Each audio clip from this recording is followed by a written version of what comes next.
Assalamualaikum students, my name is Akeel Ahmed. Allama Iqbal open university का course code number 1346 इसका उन्वान है तिजारती लवाजमात। Code number 1346 तिजारती लवाजमात। ठीक है स्टूडेंट्स, इसका आज हम यूनिट नंबर 1 में पॉइंट नंबर 3 आपकी किताब से पढ़ेंगे। फिर इसको अपने अल्फाजों में आपको हम लिखकर, हमने लंबी गुफ्तगू आती है, हम अपने पास से बोलते हैं तो बहुत लंबी तफसील बहुत बड़ी गुफ्तगू आती है, इसलिए हमने जो बोलना है उसको लिख लिया है। इसके ऊपर जो आपकी किताब से पढ़ेंगे, इसके ऊपर हम जो पॉइंट बोलेंगे वो हमने लिख लिए हैं ताकि आपको देखकर नज़र भी आए, मेरी आवाज़ भी सुनते रहें। ठीक है, चलते हैं यूनिट नंबर 1 का पॉइंट नंबर 3 जो सेल्समैनशिप के हवाले से टॉपिक है। ये पॉइंट ये सेल्समैनों की भर्ती का सिलसिला। ठीक है, अब इसमें हम देखेंगे प्रोसीजर ऑफ सेल्समैन रिक्रूटमेंट, किस तरह रिक्रूटमेंट यानी भर्ती किस तरह होती है सेल्समैन की, वो प्रोसीजर देखते हैं। इनमें जो पॉइंट होंगे उसी बुनियाद पे हम अपने नोट्स की शक्ल में आपके सामने लेक्चर देंगे, उन पॉइंटों को डिस्कस करेंगे। चलते हैं। सेल्समैनों की भर्ती के हवाले से मुंदरजा झेल अमूर पर गौर ज़रूरी है। नंबर 1, इब्तिदाई इक़दाम होने चाहिए, इनिशियल स्टेप्स होने चाहिए। पहले भर्ती का तरीक़ाकार, रिक्रूटमेंट प्रोसीजर और मुआहदा तैनाती, अपॉइंटमेंट डीड यानी कॉन्ट्रेक्चुअल कितने अरसे तक के लिए ये अपॉइंटमेंट किया जा रहा है, 1 साल के लिए, 2 साल के लिए, वो उसका सब जो है आपने करना है। ये 3 बातों के ऊपर आपने सेल्समैन की भर्ती का सिलसिला शुरू करना है। इब्तिदाई इक़दाम, ये पहला सिलसिला शुरू होता है, यहाँ से शुरू हो जाता है। इनिशियल स्टेप शुरू होता है इब्तिदाई। फ़रोग़ के शोबे का सरबराह सेल्समैनों की भर्ती से पहले काम की नौइयत और इसके लिए सही उम्मीदवार की खुसूसियात का जायज़ा लेता है। जो इस फ़रोग़ डिपार्टमेंट का, सेल डिपार्टमेंट का जो सरबराह होता है वो इन तमाम चीज़ों का जायज़ा लेता है भर्ती के हवाले से। वो सेल्समैन के काम का गहरा तजर्बा करता है, तज्ज़िया करता है, और ये तजर्बा नहीं तज्ज़िया करता है, और एक अच्छे सेल्समैन की खुसूसियात का जायशा तैयार करता है। थोड़ा सा मैं और छोटा कर दूँ, नज़र नहीं आ रहा। ठीक है, ये पेज नंबर 11 था, पेज नंबर 12 की तरफ जा रहा हूँ मैं।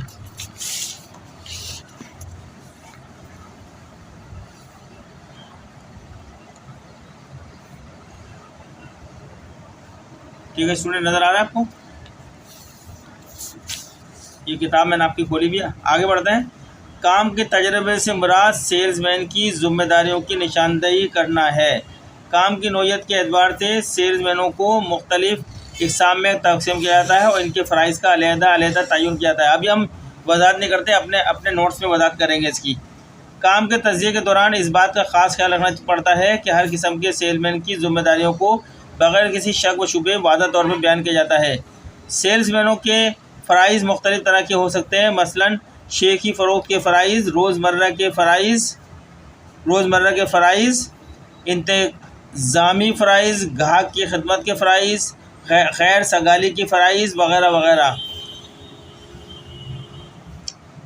फ़रोख्त के फ़राइज़ का ताल्लुक़ इस अमर से है कि सेल्समैन ग्राहक के सामने शेख की खदोखाल और ख्वास गिनवाए, ग्राहक से शाइस्तगी से गुफ्तगू करे और इसके तजस्सुस को मंतकी एतबार से दूर करे।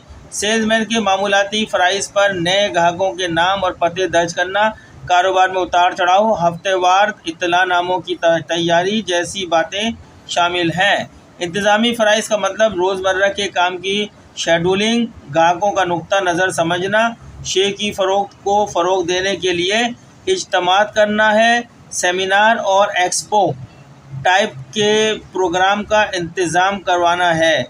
सेल्समैन के ज़िम्मे ग्राहकों की खिदमत से मुतल्लिक़ चंद अहम फ़राइज़ होते हैं, मसलन शेख को ग्राहक तक वक्त मुकर्रर पर पहुँचाना, ग्राहक की शिकायत का जायज़ा लेना और इनकी अज़ाले की तजावीज़ देना, और बाद अज़ वक्त मरम्मत की खिदमत मुहैया करना। ये हमारा पॉइंट नंबर 3 का पॉइंट नंबर 1 चल रहा है। यूनिट नंबर 1 उसका पॉइंट नंबर 3 के अंदर भी पॉइंट नंबर 1 चल रहा है। नेक्स्ट हेडिंग, शख्सी तजर्बा, पर्सनल एक्सपीरियंस। सेल्समैन के पेशे के लिए मौजू अफराद की तकर्री के लिए ज़रूरी है कि उम्मीदवार की कम तरीन तालीमी इस्तेदाद यानी कैपेसिटी, एजुकेशनल कैपेसिटी और दीगर ख़वास यानी खूबियाँ जो होती हैं तय कर लिए जाएँ। इन ख़वास में उम्मीदवार का तजर्बा, तरबियत, जहनी, जिस्मानी सेहत और अखलाकी अक़दार यानी वैल्यूज़ जो बोलते हैं अक़दार यानी एथिकल वैल्यूज़, जिसमें ईमानदारी, ऑनेस्टी, वफ़ादारी, फेथफुल्ली, जानबशानी, खुश अखलाकी और ताउन जैसी बातें शामिल हैं। सेलमैन के पेशे को सामने रखते हुए तमाम शख्सी खूबियों का होना इसकी बहैसियत सेलमैन कामयाबी की दलील है। नेक्स्ट लेक्चर में भर्ती का तरीका 3.2 देखेंगे, रिक्रूटमेंट प्रोसीजर नेक्स्ट लेक्चर में। लेकिन अभी जो हमने पढ़ा है 3.1 पूरा पढ़ा है, इसको हम अपने अल्फाजों में बयान करते हैं, आसान अल्फाजों में, मिसाल के साथ और अपने नोट्स की शक्ल में। ठीक है, मैंने नोट्स इसलिए लिख ली हैं वरना मैं गुफ्तगू करते हुए बहुत आगे तक बोलता चला जाता हूँ, लेक्चर बहुत लंबा हो जाता है। मैं नहीं चाह रहा कि लेक्चर लंबा हो और टू दी पॉइंट बात करके ख़त्म करूँ लेक्चर को। ठीक है स्टूडेंट, चलते हैं हमारे नोट्स की तरफ। चलें स्टूडेंट्स, ये आप पॉइंट नंबर 3 के ऊपर आ गए हैं हम, जो अभी हमने आपकी किताब से पढ़ा है। पॉइंट नंबर 3 का 3.1 पढ़ा है। इस लेक्चर में 3.1 कवर करने जा रहे हैं हम आपको, जो अभी आपको पढ़ के सुनाया है बुक से। अब अपने अल्फाजों में, अपने मिसाल के साथ अपना लेक्चर है हमारा ये, इसी टॉपिक को, उसमें से जो इम्पोर्टेंट पॉइंट नज़र आए उसके बारे में बात कर रहे हैं। ठीक है, और पॉइंट नंबर 2 इसके नेक्स्ट लेक्चर में पढ़ेंगे हम। इस तरह एक एक पॉइंट को लेकर चलेंगे। सेल्समैनों की भर्ती का सिलसिला, ये ऊपर हेडिंग है पॉइंट नंबर 3 भी कि आपकी किताब में, प्रोसीजर ऑफ सेल्समैन रिक्रूटमेंट। अब हमने यहाँ से शुरू करा है इब्तदाई इक़दामत, यानी उसका अपॉइंटमेंट करने से पहले किसी शख्स को एज ए बतौर सेलमैन तो इब्तदाई तौर पर क्या इक़दामत करेंगे उसके बारे में हम बता रहे हैं आपको।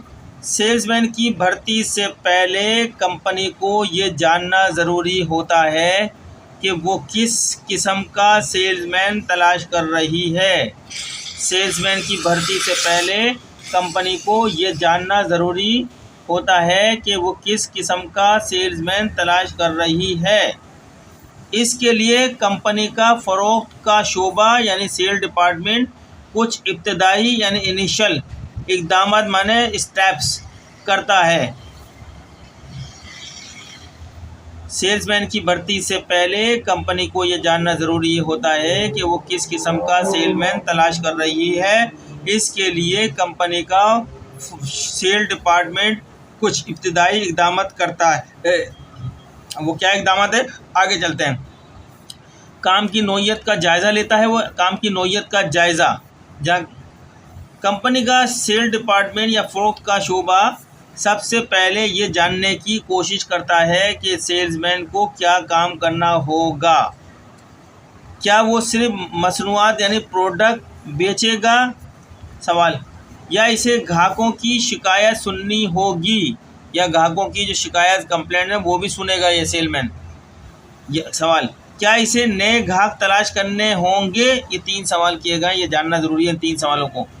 आगे चलते हैं नेक्स्ट पॉइंट, एक अच्छे सेलमैन की खुसूसियात, इसको भी देखेगा सेल डिपार्टमेंट अपॉइंटमेंट करने से पहले। काम की नौइयत का जायज़ा लेने के बाद, जब आप काम की नौइयत का जायज़ा ले लें तो कंपनी ये तय करती है कि एक अच्छे सेलमैन में क्या खुसूसियात होनी चाहिए। मसलन क्या इसे बहुत बात करना आना चाहिए, यानी अच्छी तरीके से कन्वर्सेशन का माहिर हो, बातचीत करने का माहिर हो, या इसे ज़्यादा तवज्जो देने की ज़रूरत है। ठीक है, नेक्स्ट पॉइंट, हम इब्तदाई इक़दामात पढ़ रहे हैं, उसका नेक्स्ट पॉइंट, काम के तजर्बे का तज्ज़िया एनालिसिस। तजर्बे माने एक्सपीरियंस का तज्ज़िया एनालिसिस। कंपनी सेल्समैन की मुख्तलिफ़ ज़िम्मेदारियों का तज्ज़िया करती है। मसलन एक सेल्समैन को रोज़ाना कितने ग्राहकों से मिलना चाहिए। एक एनालिसिस तज्ज़िया ये है कि एक कंपनी कर रही है एक सेल्समैन को रोज़ाना कितने ग्राहकों से मिलना चाहिए, इसे हफ्ते में कितनी रिपोर्ट तैयार करनी चाहिए। ये तज्ज़िया कर रही है एक सेल्समैन को हफ्ते में कितने ग्राहकों से मिलना चाहिए, और इसे एक सेल्समैन को रोज़ाना कितने ग्राहकों से मिलना चाहिए, इसे हफ्ते में कितनी रिपोर्ट तैयार करनी चाहिए। इस बात का तज्ज़िया कर रही है, तजर्बे का तज्ज़िया कर रही है।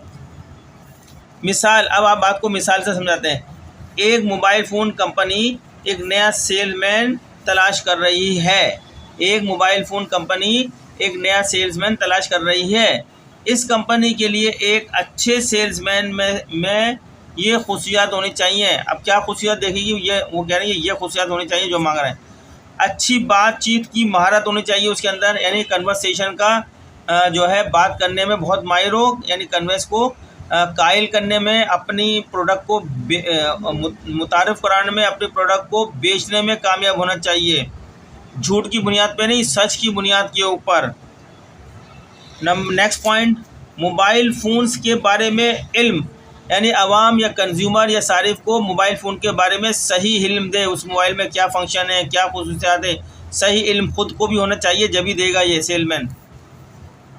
ग्राहकों की ज़रूरियात को समझने की सलाहियत, इसमें इतनी सलाहियत होनी चाहिए कि ग्राहकों की क्या ज़रूरत है इस वक्त, तो वो प्रोडक्ट को मार्केट में लाने के लिए सिफारिश करे वो कंपनी के अंदर।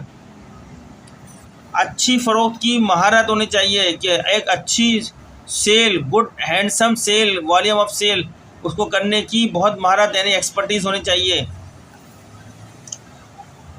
सेल्समैन के फ़राइज़ की मुख्तलिफ़ इक़साम, अब उसके फ़राइज़ की मुख्तलिफ़ इक़साम पे बात कर रहे हैं। सारी चीज़ें आपकी उसमें डिस्कस हुए हैं, छोटे छोटे पॉइंट के ऊपर हम इसको ज़रा फैला के बता रहे हैं आपको, ताकि आसान अल्फाज में समझ में आ जाए।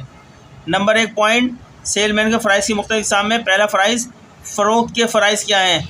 मसनूआत यानी प्रोडक्ट या खिदमत यानी सर्विसेज बेचना, सेल करना, ग्राहकों को मसनूआत के बारे में यानी प्रोडक्ट के बारे में बताना।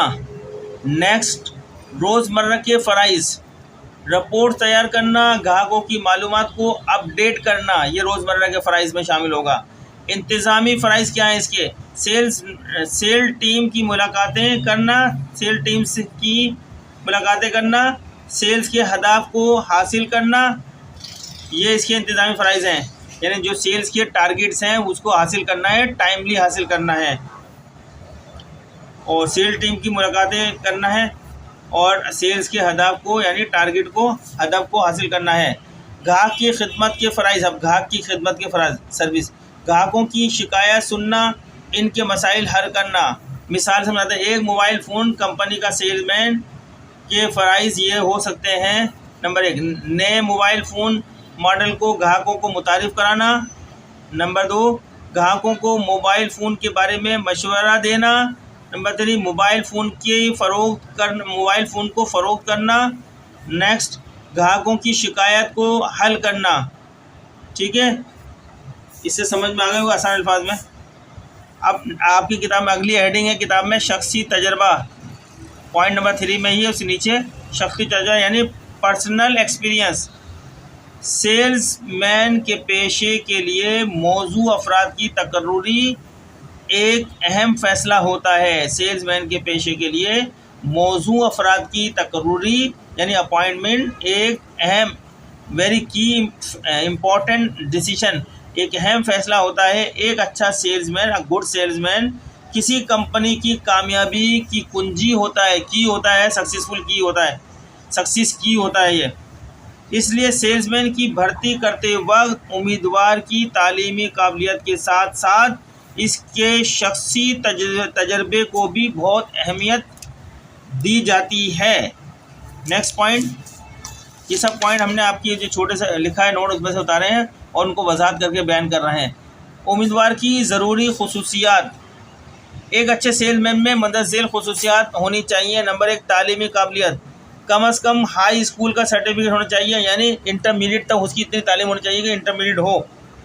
तजर्बा, अगर उम्मीदवार के पास सेल्स का पहले से तजर्बा हो तो ये बहुत अच्छी बात है, क्योंकि अच्छा सेल्समैन वही हो सकता है जिसके पास जितना ज़्यादा तजर्बा होगा सेल्स का, तो वो मार्केट को हैंडल करना, कंज्यूमर को सेटिस्फाई करने की सलाहियत रखता है और कंपनी की प्रोडक्ट निकलवाने में महारत रखता है। तजर्बेकार। तरबियत यानी ट्रेनिंग, सेल्स की तरबियत हासिल करना भी ज़रूरी है। हर सेलमैन को सेल की तरबियत भी हासिल करे। बिना सेल की तरबियत के वो सेल्स की जो बहुत इंपॉर्टेंट बातें होती हैं वो नहीं जान पाता, तो लिहाजा वो सेल्स को सही अंदाज में नहीं बेच सकता, प्रोडक्ट को सही तारुफ नहीं करा सकता। तो तरबियत का हासिल करना बहुत ज़रूरी है। नेक्स्ट पॉइंट, ज़हनी व जिस्मानी सेहत यानी मेंटल एंड फिज़िकल जो है हेल्थ। एक अच्छा सेल्समैन जिस्मानी और ज़हनी तौर पर सेहतमंद होना चाहिए। एक अच्छा सेल्समैन जिस्मानी और ज़हनी तौर पर सेहतमंद होना चाहिए। आखिरी पॉइंट इसका है अखलाकी अक़दार, यानी एथिकल वैल्यूज़, मोरल वैल्यूज़ होती हैं। ईमानदारी यानी ऑनेस्टी, वफ़ादारी, फेथफुल्ली, जानफशानी, जो मेहनती होता है, जानफशानी माने हार्ड वर्किंग, खुश अखलाकी, कटियस और ताउन जैसे अखलाकी इक़दार बहुत ज़रूरी हैं। तो स्टूडेंट्स, ये मैंने अपने अल्फाजों के अंदर जो आपके उसमें जो इम्पोर्टेंट पॉइंट मिले थे पढ़ के बयान कर दिया, ताकि आपका कॉन्सेप्ट क्लियर हो जाए, आप इम्तिहान में आसानी से इसको लिख सकें। याद करने की ज़रूरत नहीं है, समझने की ज़रूरत है। 2, 3, 4, 5 मरतबा मेरे लेक्चर को सुने, आपको ये टॉपिक बैठ जाएगा। और इम्तिहान में सेल्स का जो भी टॉपिक सेल्स से मुताल्लिक है वो बहुत इंपॉर्टेंट हैसियत रखता है हर इम्तिहान में। उससे 1 या 2 सवाल ज़रूर बनता है। लिहाजा सेल्स के इस टॉपिक को ये कितने लेक्चर लेता है मुझे नहीं पता। हम पॉइंट टू पॉइंट जितनी भी हेडिंग है उनको उनके ऊपर अपने किताब भी पढ़ रहे हैं और साथ में ये भी पढ़ा रहे हैं, ताकि आपका जो है माइंड जो है बिल्कुल सही हो जाए। जब इम्तिहान में जाएं तो आप सवाल को पढ़ते ही आपका माइंड फ़ौरन चलने लग जाए। जो पढ़ा था कॉन्सेप्ट आपके अंदर क्लियर हो, आप अपने अल्फाजों में लिख सकते हैं। जैसे मैंने अपने अल्फाजों में लिखा, आप भी अपने अल्फाजों में लिख सकते हैं। मिलते हैं नेक्स्ट लेक्चर में, तब तक के लिए अल्लाह हाफिज़। चलते हुए आपसे रिक्वेस्ट है कि हमारे चैनल को सब्सक्राइब करें, लाइक करें, आगे दूसरों को भी शेयर करें और हमें कमेंट्स करके बताएं। तब तक के लिए अल्लाह हाफिज़।